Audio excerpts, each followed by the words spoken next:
Now, shops may be forced to accept cash in the future to help protect vulnerable people who rely on it. You may have stories about this increasingly being refused, being asked for a card instead. The Treasury Committee said the government had to improve the monitoring of such issues, but today we are debating whether businesses should be forced, and you know, here at GB News we have a record on this already, but should they be forced to have cash? Can they really turn you down if you've got the money to pay for something? Well, to debate this now is businessman Alan Miller and executive editor of Critic Magazine, Sebastian Millbank. Morning, gentlemen. Alan, let's start with you. Is cash king, and does it need to be protected? It's absolutely the case that we should have cash retained. We campaigned with the Financial Commission and with the Bank of England. Tens of thousands of people saying that they wanted to have cash. It's not just elderly and vulnerable people, though. It's across society. We need to have a situation where you have cash. Also, there's a very big concern with surveillance, with the idea of a kind of social credit system, that every single transaction is monitored, surveyed. And also, if, for instance, people are not happy with some of your actions, like we saw in the last few years under some of the restrictions and lockdowns, or indeed through LTNs and other measures, you can have restrictions imposed on your behaviour centrally. That's a big concern for people. We need to make sure we have freedom and autonomy in the exchange of goods and items across society, and that needs to be maintained. But I suppose, Sebastian, someone like yourself, you could scratch your head and simply say, look, it's simple enough. Why can't you just use a card? Well, yeah, I mean, Alan talked about freedom, but why should the government force businesses to transact in the way that they say they should? I mean, if they want to use barter, they should be allowed to do that. If they were saying we're going to force everyone to be cashless for the environment, I'd say exactly the same thing. It's wrong.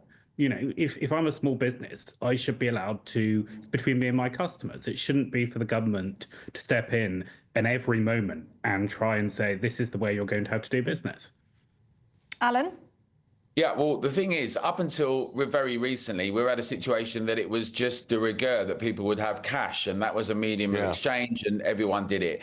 Of course, more people want to use credit cards. That's fine. Some people will argue it's convenient and there's security implications with all of it from the point of view of small businesses. But at the end of the day, making sure that the consumer and that customers are able to engage freely. And the problem is that if you get to a situation where everyone's on a credit card or everyone's on a phone, firstly, a whole section of society is kind of left out somewhat. And in addition to that, there's significant concerns about having a central bank digital currency, having monitoring all the time, having a situation where you can have restrictions imposed and that type of thing. Having cash allows free exchange. It can be in combination with cards as it is in general, but it should be upheld and maintained. We would encourage everyone to ask their local retailers and hospitality across the board to maintain and uphold cash everywhere. Now, Ellie earlier on was doing this economist thing where she was explaining how the value of cash stays the same, but credit cards don't. Well, yeah, it was Claire Muldoon explaining that in the papers, yeah, saying that the card companies obviously take a fee, don't they, Sebastian, from every transaction. So whilst cash would retain its value, a £10 would stay as a £10, however many times it gets exchanged, card payments, obviously, they're taking a percentage each time. So that's got to be an issue, hasn't it? Well, yeah, but there are expenses either way. I mean, so if you go cashless as a business, you don't have to transport the money, you don't have to secure it, so you're saving a lot of money on the other end. It's not as if the financial transaction payments are being borne by the consumer. Show me a tradesman who doesn't accept cash, and I'll show you. I mean, it seems to be very, very popular in certain areas for different reasons. But overall, Sebastian, what is the aim overall here? Where do you think we're heading? What do you think? Who are pulling the strings on all of this, and what way do they want us to be behaving, acting, and things looking in a few years from now? Well, I don't think there's any shadowy conspiracy here. I think most people use cards because they find them to be more convenient. And I'm not convinced there's some huge population of people who are going to be desperately marginalised if we switch to cards. I mean, there's polling. The majority of people who don't have a current account don't have one because they don't want one, not because they can't get one. Very easy to open a bank account. In fact, banks are legally obligated to give you one. I do think this is something of a distraction. There are much bigger problems in the world.